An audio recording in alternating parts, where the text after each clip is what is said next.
Good morning, everybody. I want to welcome the people in our Zoom room and watching on Facebook. I am Love Coach Scott Thomas here with Jasmine Bear. She's going to be part of today's show because our guest is Linda Bender, who is a wonderful author and understands animals. And today we're going to especially be talking about the spiritual aspect to our relationships with our animals and the spiritual lives of our animals. So it's going to be a really beautiful show. So grab your dogs, your cats, your hamsters, your geese, your bunny rabbits, whatever furry friends or feathered friends that you might have. And think about what questions you might have for Linda, because it's going to be a very interactive show today. So we're excited about that. And of course, it is Sunday. And a reminder, we can make any day sacred, any moment sacred, by choosing to see the divine in all. Choosing to see the divine in yourself. It's easy to see the divine in nature, in the trees, and the birds, and the sky. But let's practice seeing divinity in the people around us, in ourselves, and especially seeing the divine even in those people that trigger us, that we judge. What if it's all God, life, experiencing itself? So with that, I'm going to take us into our Sacred Sunday morning meditation.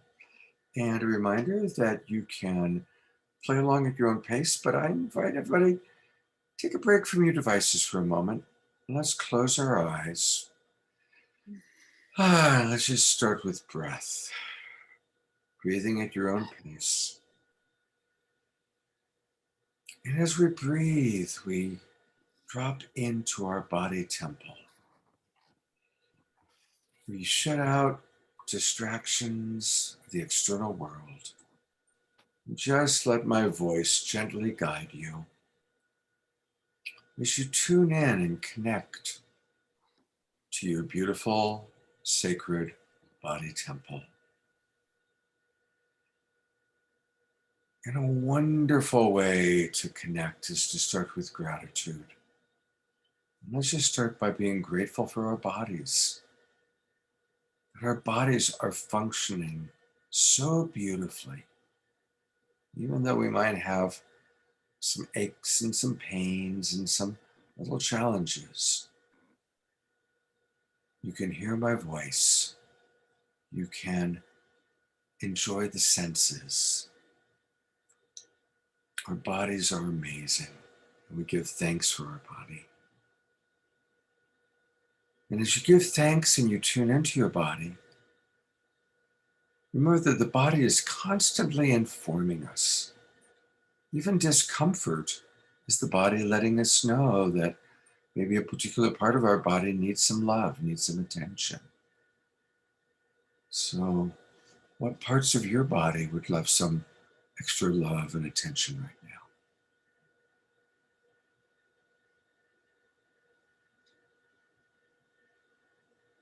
Just doing a little bit of an inventory.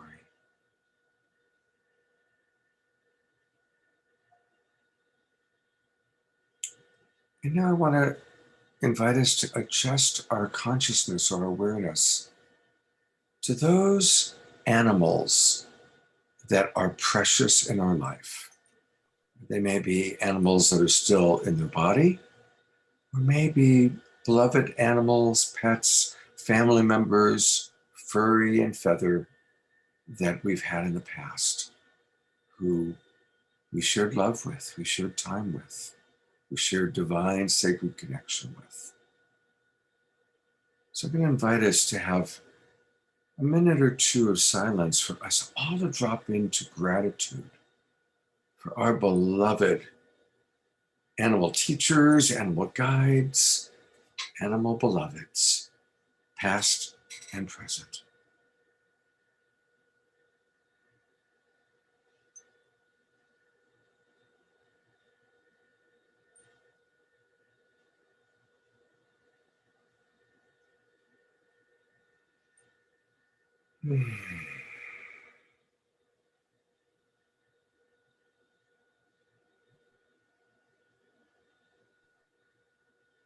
Just giving thanks. Thank you to life.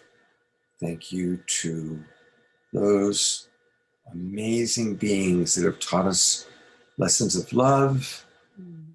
patience, playfulness, joyfulness, devotion. As we open our eyes, I get to introduce today's guest. Um, one of the things that I love to do is on Saturday Night Live, I meet new people. Oftentimes, I'm inviting people I've worked with before, but I also meet new people. When I meet somebody like Linda Bender, it's like, I want you to be on my Straight Talk or my Sacred Sunday show so we can go deep. I can get to know you better.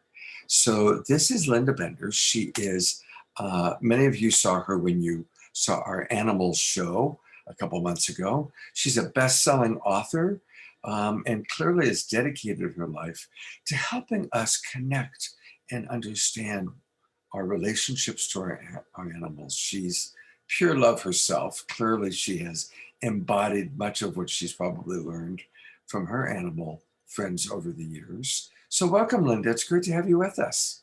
Thank you so much. And the first thing I want to say is I'm so very, very grateful that you've invited me on this show because there's nothing I love more than to share the wisdom of the animals and the things I've taught over my entire life to share with others and help others, especially at this difficult time. Correct. And so I'm very grateful, and I'm very grateful also for the work you're doing. It's great. Thank you. Thank you. Thank you. And I want to invite everybody on Facebook. I'll be periodically checking what's going on in the Facebook chat and in our Zoom room. Tell us, who are your animal friends? Nancy is with Myrtle the turtle. And we've got Peter from Paiute Territory, Nevada, and he's with his doggies, Cody and Yo-Yo. And we've got about a dozen people in our Zoom room and many people watching on Facebook. So don't be shy. Tell us about your animal friends and then any questions you have for Linda. Um, I'd and like to say one thing. Do you know that gal who has the turtle? Do you know that turtles have been, humans have been here for about 200,000 years. Turtles have been roaming this earth for 200 million years. wow. There is much wisdom in your turtle friend. Oh, thank you for sharing that. I'll share a turtle story. Um, when my wife and I took our honeymoon, we called it the Honeython because we visited 8 countries over 6 weeks. And we finished in Turkey. And she had arranged for us to be at a beautiful beach in Turkey. And it just turned out by pure coincidence that that particular beach is where loggerhead turtles lay their eggs. And we happened to be there at the time that the eggs were hatching. And the World Wildlife Foundation was there to protect, to make sure that we, the human beings, Right, right, didn't mess with the process. And right, right. so, early in the morning, we saw all these people going down at sunrise to the beach. So we went down and discovered what was happening. Now, here's the interesting thing. What happens is Mama Loggerhead Turtle returns to the very beach where she was born. She goes way up into the sand, not close to the water, way up in the sand, digs a hole, buries the eggs, covers it up, goes back into the water, and she splits. And those eggs, those little turtles, are all on their own. And they have to, on their own, figure out when to hatch, to climb up, and then find the water. And what happens is as the sun rises, they follow the sun towards the water, and they have to build up enough strength in their little march to the water so that their legs are strong enough to handle getting in the water and handling the tides. And literally, it's like Ben-Hur marching through the desert, watching these little turtles trying to make it. And human nature, you want to pick them up and help them. And the people say, no, they've got to build up their own strength. Some of the turtles don't make it. But the ones that do, when you talk about age, that's what made me think of this. A loggerhead turtle, those little guys that were this big when we saw them, they can live to be 200 years old and get up to 800 pounds. Isn't that amazing? And the wisdom of turtles, oh, immense, Give us an immense. example. Give us an example. Well, I'll give you an example of one of the things I wanted to mention today is what are the incredible abilities of animals. And one of them is navigation and migration. And to be perfectly frank, we don't have the answers. We just don't have the answers.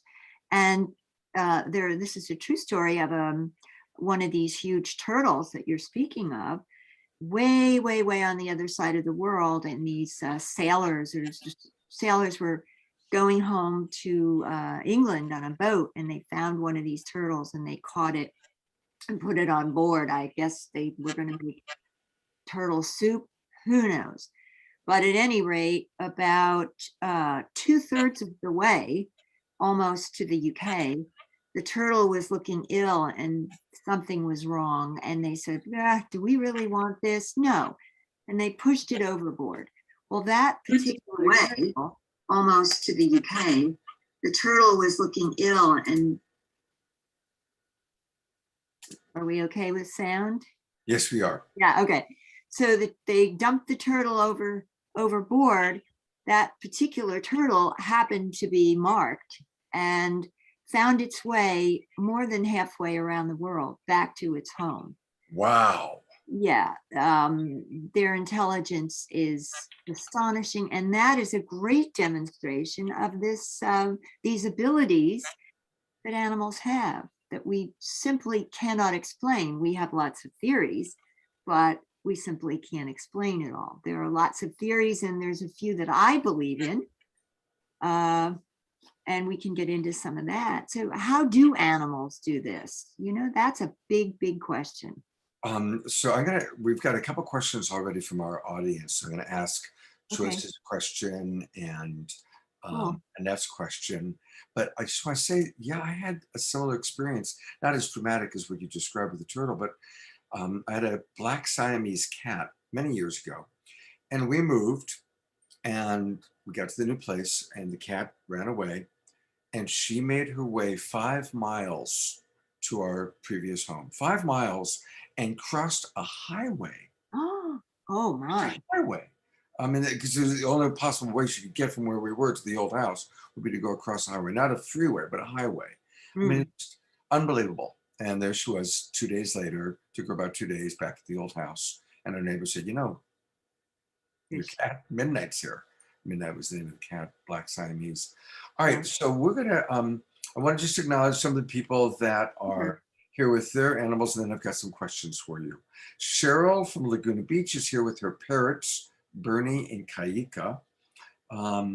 Doug is here with his ill white birdie, visits the other side. Victoria is here with all of her yellow Labrador. We've got Nancy with her turtle that we already heard from. And I'm going to get to Facebook. We've got actually some questions that came in on Facebook. So I'm going to ask you those questions. And the first one is from Lorna Sass. She's a regular on our show. And Lorna asks, how can I connect with my beloved Siamese cat, Minnie, who died 15 years ago? Oh, wow. Well, that is a question, an important question. And it's a question I'm often asked. And what I want to say, because I'd like to dive into a little discussion about what animals, and particularly our beloved companion animals, teach us about death and dying and life after life. Love to get into some of that. But really, our animals are much more aware while they're in this life with us, when they're incarnate with us. They're aware. They live in a state of consciousness that is closer to spirit. So when they cross over, they're not quite as afraid They believe, they trust in this life, and they believe and trust in what happens after this life. And when they leave, they kind of don't understand why we don't get it, that they really haven't left. Your cat has never left you. Your cat has changed in your relationship. For example, you are very much missing the physical presence of your cat, but your cat is still with you in a different form. And usually it's the humans who have trouble connecting to the animals on the other side, and the animals on the other side are often knocking on the door to let us know that they are there. And one of the things that people do, and especially when we love so deeply, is that we try. The problem with trying so hard to connect is that that actually has the opposite effect, and it pulls us away from listening and opening. And one way I think that can be very helpful is to open a communication with your cat through a dream state. It sounds as though you've been trying many things. What I would suggest you do is before you go to bed, just set the intention that you would like a communication, a message, a picture, a dream, anything. Be receptive to what can come to you from your cat in a dream. And what happens often then is you've let go in the dream state, you've let go of your trying too hard, and it's easier to create a connection. I suggest trying that and let me know what happens. Beautiful. Let's talk a little bit more about what happens when animals die, because Right. it is something we wonder about. So they're still connected to us, but what's their experience? Are they in what we might call heaven or the astral plane? Are they running around playing with other spirit doggies and cats? Are they reincarnating? Are there little ghost bodies on the bed with us? May I totally confuse you by saying all of the above? I had a feeling that's where you might go. Yeah. Well, Yes. yeah, tell us. Well, animals have so much to teach us. And gosh, there's so many things I could say, but a lot of what we think is paranormal is really normal. A lot of what we think is supernatural is really natural. And those abilities that animals display, let's say one thing right away. We are all psychic. We all have these abilities to connect, telepathy, precognition, after death communication. We have all these things, but animals are better at it. Okay. And so they are such wonderful teachers to us. Well, we can get into things like morphic fields, blah, blah, blah. I believe, and in my lifelong experience with animals, when they cross over when it is the right time for them. You may not think it's the right time for you, or you may not think it's the right time for them, but they know when it's time to be here. They know when it's time to leave, and they can help us on that journey. It's Rumi said, I love a Rumi quote. It's goodbyes are only for those who love with their eyes, but for those who love with their hearts and their souls, there's no such thing as that separation. So the more we enter that consciousness where we are all one, where time and space and dimension are one, animals help us get there. And so, may I give you an example Please. Yeah, this is great. of, This is really, of really good. I have a database of so many stories of people who've written in their own personal stories with their animals. And it covers everything. It covers, one example, a story I think is so cute, is there was a woman who lost her black cat. Kitty died, and she was absolutely devastated. But before the kitty died, they had a very telepathic close connection.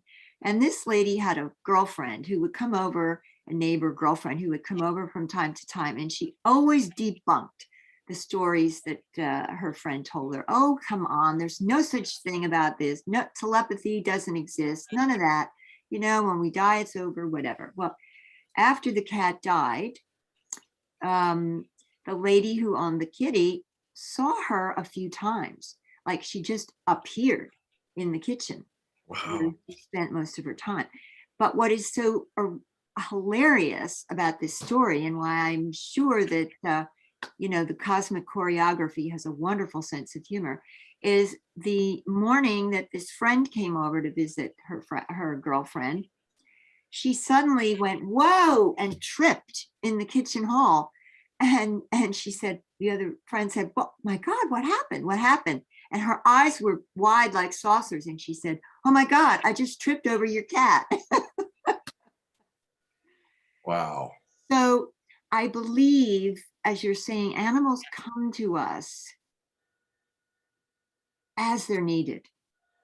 They show up in this life as they're needed, and they show up in the afterlife as they're needed. I have a place called Rainbow Bend that I created when I was a little girl, where I invited all my animal friends who left this world to come and join me. They come and go, we hang out, we have a great time. It's where I'm going to go when I leave here. And so don't diminish the possibilities. Our animals love us. They take care of us when we're here. They take care of us when we're not here, when they're not here. And I'll tell you one thing, I don't have all the answers, Scott. You know, there's so many things that happen that go beyond my understanding. And reincarnation is very real. I have several, well, more than several stories in my database about reincarnation that I know are real. I can share a few of those if you'd like, but it's all over the map, because wasn't it Plato who once said, there comes a time when we have to understand we don't know anything. That's also a Native American proverb that says every animal knows more than you do. So I don't like to define what they're doing on the other side, because I know some of what they're doing. I don't know all that they're doing. And I'm consistently surprised and astonished. I even had a cat, one of my beloved cats, for 18 years. And 7 years later, another cat was coming into my life because I couldn't bear to have another cat. We were so close. Whimsy, I have wonderful Whimsy stories. Whimsy, I contacted Whimsy and I said, oh, is this you? Is this you coming back? Should I take this cat? Tell me more. And Whimsy said the strangest thing. Whimsy said to me, obviously not in words, but just let me know that Whimsy said, that's 3% of me. 3% is there. And I thought, what?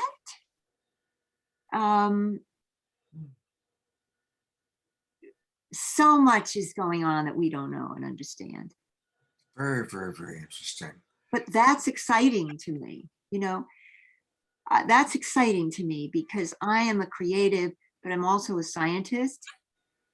And what I want to say is I'm very much on the bandwagon. I love science, but science is not a dogma. Science is a method of inquiry.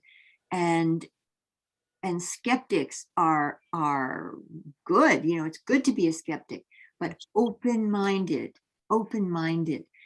Listen with the mind of a child, and you will receive so much beyond what you expect.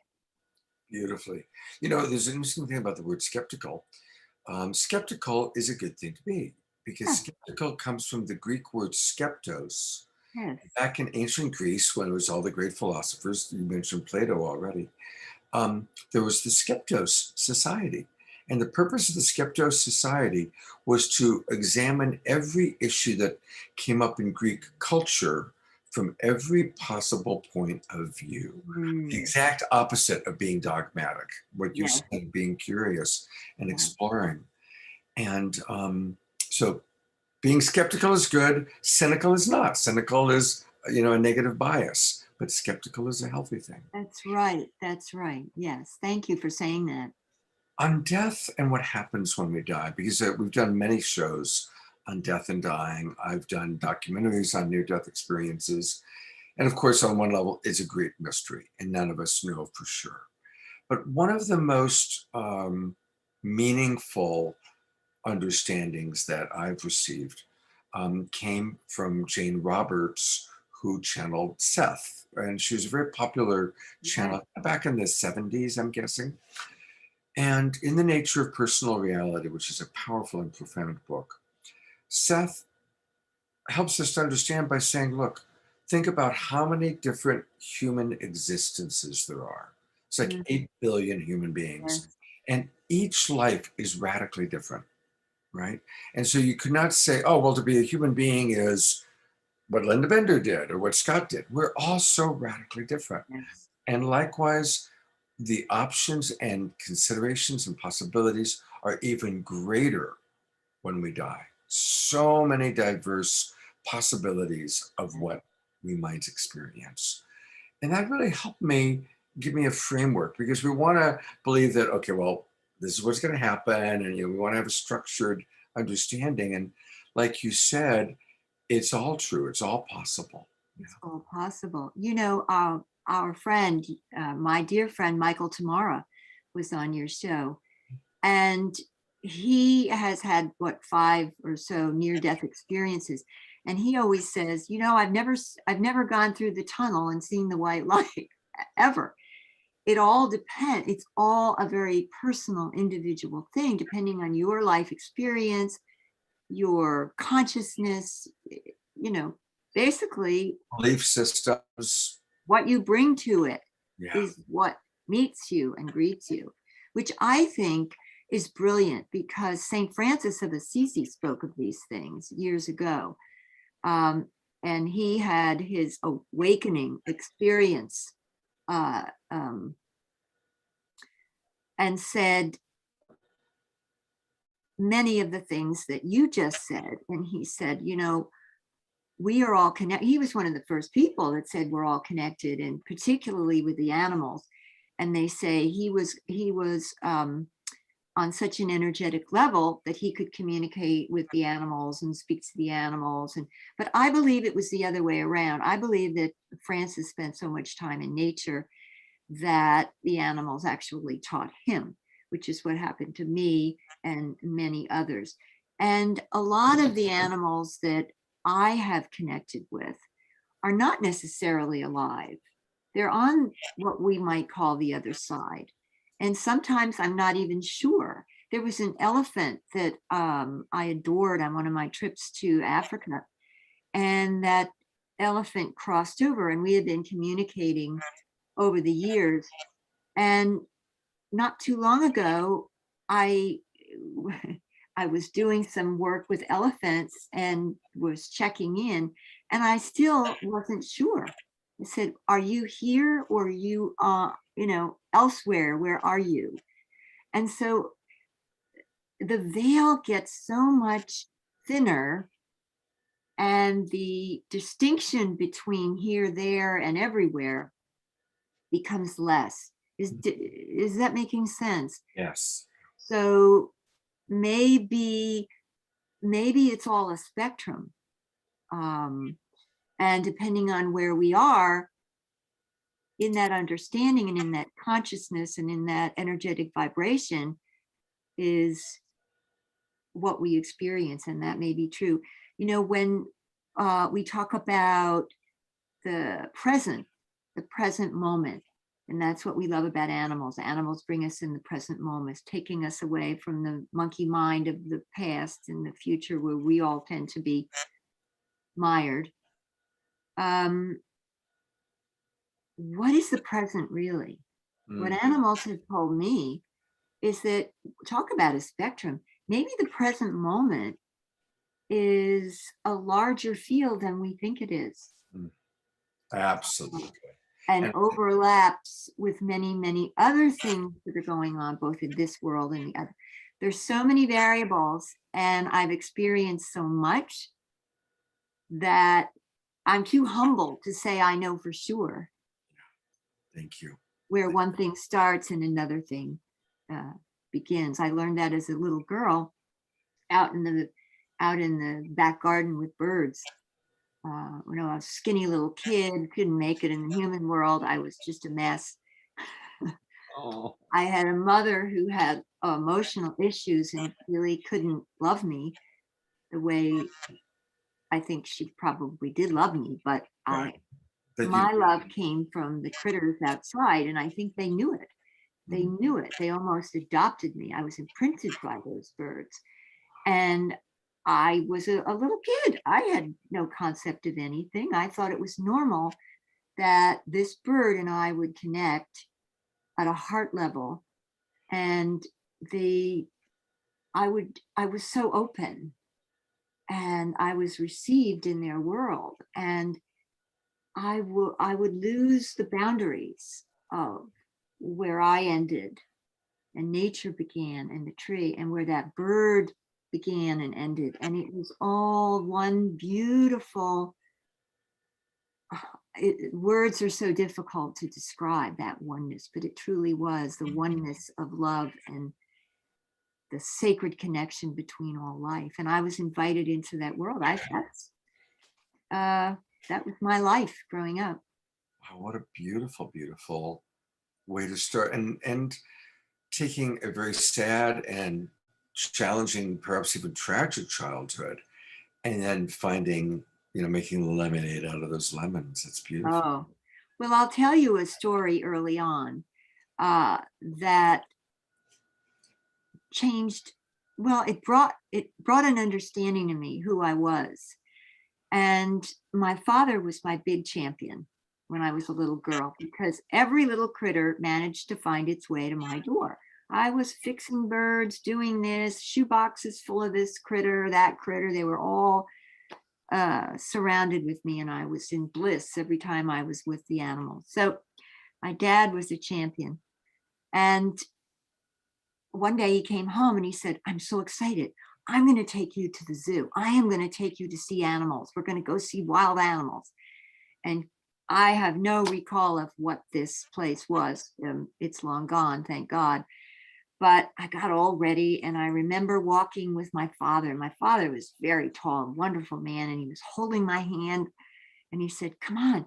And the first thing I saw was a giant cage. Like it had like an old circus cage, with the bars and all that. It was black iron, about, I'm thinking 50 yards. And my dad was holding my hands and we walked closer and closer and closer to this cage. And I went from euphoric, excited expectation to suddenly, oh my God, everything changed. And what came flooding to me the closer I got to this beautiful black panther that was pacing in this cage was the anguish Mm, and the fear and the dread that this animal was experiencing. And it just, I felt everything. I felt wow. everything that gorgeous being was feeling. Um, and so I tightened my grip on my father and I said, Dad, Dad, Dad, no, this is terrible. She wants, get her out of there, get her out of there. My poor father didn't know what to do. We had to leave. I became hysterical. And it was at that moment when I realized not only did I have this immense connection, but there was tremendous suffering that I took on, that it wasn't all light and bliss and happiness in this world. And it began this whole understanding in me that one of the reasons I was here was to help and to stop and end the suffering in any way I could throughout my life.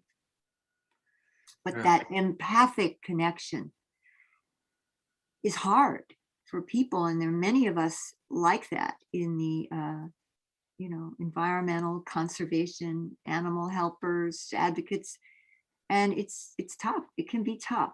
It can be tough. Yeah, thank you for that. And I'm imagining that the majority of our viewers are highly empathic. Yes, that's You know, why I'm saying this. so I Yes, appreciate you sharing that. Yeah, because it is hard to be sensitive in this world. It's easier to be callous. It's ultimately not as rewarding, right? But being sensitive definitely has its drawbacks. And that's a powerful story. I can visualize it, going from little girl excited with daddy, what am I going to see, to yeah, feeling the horror. horror, the pain of the animal. Wow. Yeah, yeah. So we are going to get to some questions. We've been getting a lot of questions coming in while we chat. But one thing I just had to share briefly, when we were talking about not really understanding and knowing, my wife passed away almost 10 years ago now. And we were very close. And I was very blessed to have a series of incredible experiences of connecting with her after she died. Oh, beautiful. That's And beautiful. mainly because I'm blessed to know a lot of top of the line psychics because of all the television shows I've done with psychics. And uh, just a few days after she died, one of the most profound psychics I know called me and shared with me some of the messages she was getting. And one of the messages was, my wife's name was Suchi. Suchi said, what's most curious is our dogs, Krishna and Boobali, are with me here, but I know that they're also still with Scott. And that always stuck with me. And actually, Boobali is still with us. He's right in his little bed about a few feet away. Um, and that to me was so fascinating, that our dogs were with her in the spirit world while still physically being in their physical bodies with me. And so I wanted to mention that and see if you had any thoughts or comments Oh, on that. Scott, that is a perfect example of what I'm saying about there's so much, we think we get it. Okay, the animals are there, they're over there, they're in their little heaven, they're just, or they're not, or that no, no, it doesn't work that way. And that is the genius of it all and the blessing of it all. But you accepted that. Yeah. Oh, yeah. And that's so beautiful. And it's probably more beautiful. What a gift. What a Oh, yeah. gift to know. I Yes. loved that. It was like, cool, they're with her Ah, too. How wonderful. And I do believe we are multidimensional beings. yes. And I have had some experiences that have shown me, oh, wow, like you said, this is 3% of me. What if all of us as human beings, this is only 3% Yes. of who we truly are, because we're up on the astral plane and we're in other places and we're in dimensions that our little pea brains can't comprehend. Right. If our brains, the people who have comprehended it end up in insane asylums. It's a good thing that we Yeah. don't Yeah. understand all and are connected to all the places where we are, because we're Yeah. crazy. Yeah. I think you're actually spot on there because I know stories of people who've tried to speed up the process of understanding and learning and from drugs or whatever. And you're absolutely right. They've ended up unable to function Yeah. and kind of really, permanent damage. I think that that happened to me when I was a kid. I don't know why. I've always been out there. But I remember as a kid saying, okay, I'm going to try to, I'm going to try to understand. I'm going to try to wrap my head around what infinity is. And I had a bizarre experience because I really tried. And I noticed that something I didn't like, something very uncomfortable was happening. And I knew that I had to pull back, that it was not something that my brain could function with. So I've always had a very high respect for today I learned this, tomorrow I learn something else. And it's adding every day on the path. to where we're going in a higher consciousness and transformation. We don't transform because we read a book, Scott, Mhm. right? Right. It has to be Right? experiential. A book can guide us to an experience, Yeah, but I know. can tell us about what it's like to be on the beach in France, Yes. Yeah. but it's not the same as being on the beach in Yeah, that's France. right. Because you can read every book about love, or you can read every book about animal communication. My publisher gets really mad when I say these things because I really want you to read my book. But you experience. And when you experience, the next experience is more beautiful, it's more joyful, and you open to more. And the heart never stops opening. And that's why I believe these things are so blessed with animals, and they consistently bless us more and more and more because they open our hearts. We trust them, and so we allow our hearts to open, but that heart opening never stops. Yeah. That is an infinite experience. Hmm. Okay, I'm going to get to our panelist questions. Thank you. Your love is so beautiful. It's really great to have you here, Linda. Thank Um, you. all right, so here's, and I will try and get to everybody's questions. Be patient with me. I'm going to start with Cheryl has a question. She says, our male parrot, Bernie, has an anxious obsession with one of us, Mm. frantically searching, pacing, or even screaming when she is in a different room. Why do you suppose he does this? And is there anything we can do to ease his anxiety? Oh, parrot. It's parrot. Yes, Yeah, yes. parrot. Parrots. Oh God, I have some wonderful parrot stories.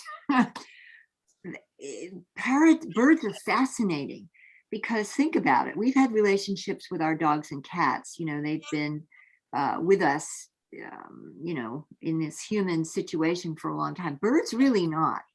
But I've done a lot of work with birds, specifically parrots. And I had a parrot once who actually did the same thing that you're describing here. Parrots develop an incredible emotional bond to a human. Now, I believe, without knowing any of this, I believe that that parrot has bonded with that one particular human. And that same thing happened to me. And if I left the room or I was with, say, my sister, the bird would get immensely jealous. So I believe this is an anxiety and a jealousy thing because of that connection the bird has bonded with this human. That's a tough thing. I mean, I don't know what the relationship is there, or is that the one of the owners? You might want to ask that. Yeah, Cheryl, and Cheryl does say it's a parrot, and the parrot does have a female mate. And so, Cheryl, maybe give us a little more That information. doesn't matter. So it's like, it's like a little kid that when Yes, mommy goes away, the little kid goes nuts, yes, yeah, because and it's the there's high bond. jealousy, and the bird. What kind of parrot is it? Because they'll often mimic the other people around that they don't like, who they think might be getting in the way of that relationship. My parrot who did that used to cackle when she'd hear my sister laughing, in like a spoiled little kid, like you're saying. Wow. All right, well, let's see. Give us a little more information, Cheryl. I'm going to ask another question or bring up another question. And one of the person Cheryl just wrote, the person that the parrot is so bonded with is one of the owners who is 16, Okay. and it's a Kaiku parrot. Oh, I guess the parrot is 16. I'm sorry. It's one of the owners that lives in the house, Yes. and it's a Caique parrot that is Mm-hmm. 16, Yeah. Yeah. 16 years old. And I know parrots live to be up to Oh, 100, right? yep. Not so much in captivity for a multitude of reasons, but this is what happens. This is not uncommon that this bonding happens, and it's actually hard to deal with. But I think the amount the most love that can be afforded this bird, the better. I mean, it's a tough So one. just a lot of reassurance. What Yes. would you like to make a recording and play the recording of the owner's voice over and over and over? Does something like that help soothe? Or photographs, or that person could have a routine. In other words, I mean, again, I don't know the circumstances, but if that person could have a routine time when they visit the bird or sit with the bird or feed the bird or take the bird out and hold the bird and share affection, maybe on a regular basis, then some of the anxiety um, might be quelled. Yeah, yeah. All right, we have another really tough question, and that is from Annette. She's on Facebook watching. How can you tell when it's time to euthanize? In her case, it's a dog. Mm. How do you know when it's time to euthanize? Mm. Very tough question. And so often over the years, I've been asked this. And again, I believe that an animal leaves us when it's time. When it's their time to go is when they leave. Not too soon, not too late.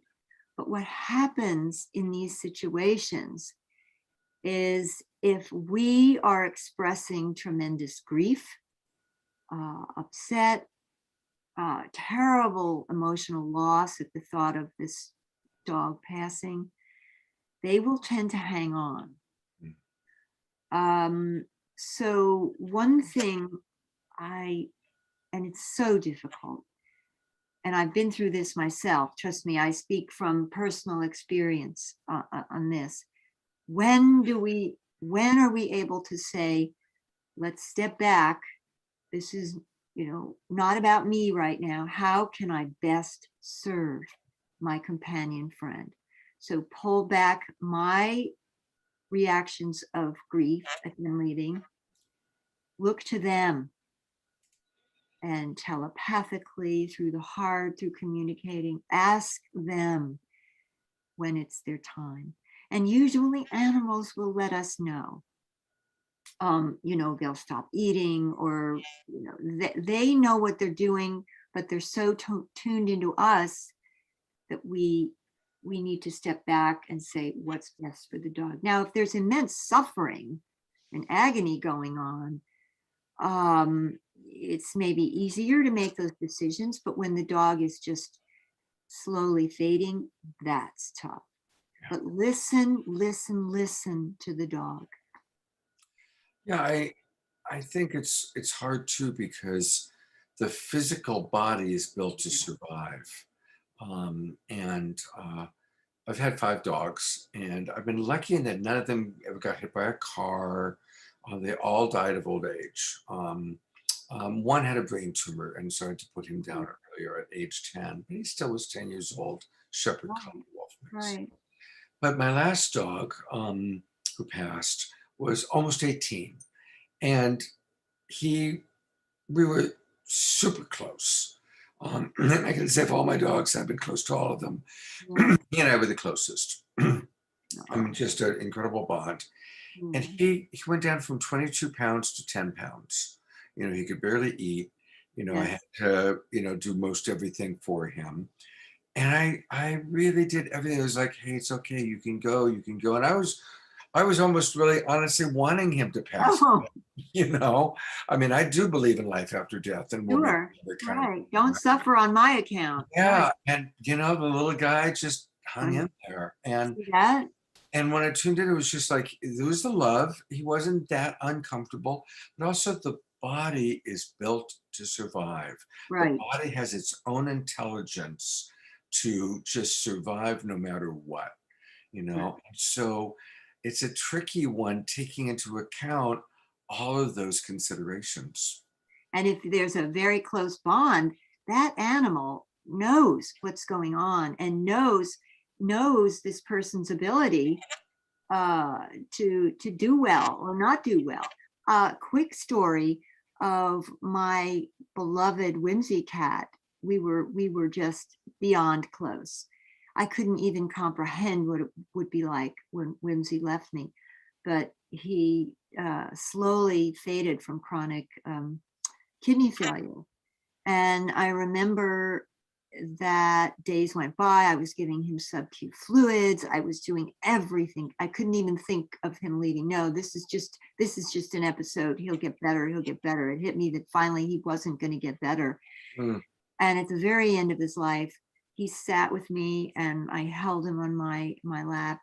And then I thought, this is so odd. This is so odd, because it was my daughter's 5th birthday Wow. that he chose to leave. And I didn't understand it because I was so enveloped with grief, because he slowly passed in my arms. But immediately when he passed that night, I had a dream and a connection to him. And he said, I left today because I know how hard it was going to be for you, but Jamie is here and it's her birthday today. And now you have her. She is here for you. It was her 5th birthday. Wow. I mean, Wow. Yeah. Amazing. Amazing. Another question that came through, kind of a tricky one. And this is from Peter. Is Peter still in the room with us? Yes, he is. Peter writes, Cody is my adult son's dog, 10 years old now. And he used to pinch his nose and hold him in a lock hold in bed. Then they moved in with me and Cody bonded with me. Now Cody, the dog, fears my son, sleeps with me, and my son feels bad. Cody even cowers down now when my son approaches, and I wonder if there's something that I can do.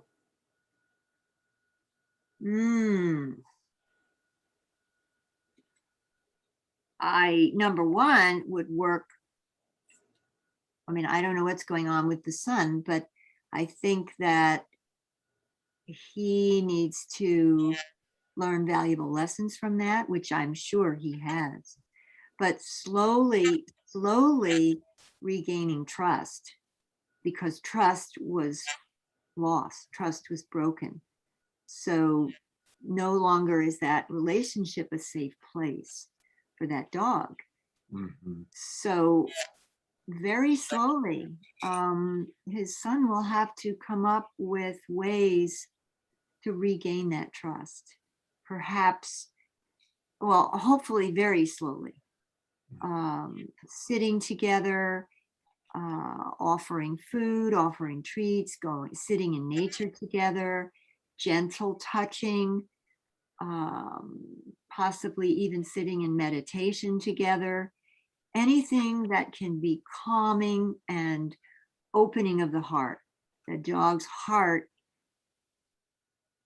is not trusting, so that has to be regained. Would it not be the same for a child or any other person? How would you regain the trust of someone who you've hurt? I've read that dogs are approximately the equivalent to a 2 to 3-year-old child in terms of about their capacity to comprehend. And is that about right? I think that's an average. I Mhm. think that's an average. But again, I keep using the word spectrum, but even with animals, telepathic abilities, psychic abilities, and all that, not everybody's the same. So there may be a dog that's very receptive to something, or perfectly honest, wiser dog, so there's variability there. I've had dogs that just are as smart as they need to be. I've had dogs that have been like, oh my God, you're the bodhisattva. I mean, so again, it's not the same, but that would be a good average, I would say 3. So I wanted to introduce you to my other one. This is Mr. Boobles, also known as Boobily. Hi. He was fairly young. He was a year and a half when my wife died. So he was one of the two that was up there with her as well as with us. And now he's getting older. He's about 12. I found him. It was an amazing story. He was a puppy looking for his right family. So I know that you mentioned that sometimes you can telepathically get connections. So I'm just curious if there's anything that you pick up from Mr. Boobles. I mean, before you're even finishing the sentence, I'm hearing, Dad, I'm spending a lot of time on the other side. Wow. Now, that doesn't mean I'm leaving. That just means I'm there a lot more than maybe you think I do. I'm here, there, and everywhere. And the older I am, the more I'm able to do that and be comfortable in, on many dimensions. I think that's gorgeous. Yeah, it's very cool, isn't it? So when you're sleeping and you're having all those dreams and snoring, you're on the other side. Okay, that's good to know. Yeah. Anything else that comes up? All the gurus and teachers teach us that to be in that present moment where Mm. that little baby is right now is what we all need to be doing more of. And listen to me, learn from me, listen to me, learn from me. I'm practically getting that screamed at me. Listen to me, learn from me. Okay, you got it, pal. You got it. It's like it's almost like the attitude is, will you come on already? Oh, that's good. Somebody wants to see the dog one more time. Okay, here we go. Yes. Up we go. Let's see. And Oh, you can see him. what a beauty. Oh, This is Mr. Boobles. He's a kisser. He's a kisser. oh boy, he has unbounded love for you. Well, likewise. Likewise. He's a good boy. Oh, He's a good boy. Yeah. Yeah. All right, I'll let you go back to your bed. There you go. Up, up. Well, Linda, thank you so much. I'm going to take one last look, see if there are any other significant questions from our Facebook friends. And just people talking about, Annette, who had asked about her dog, or her cat, I'm sorry. Was it a dog or a cat?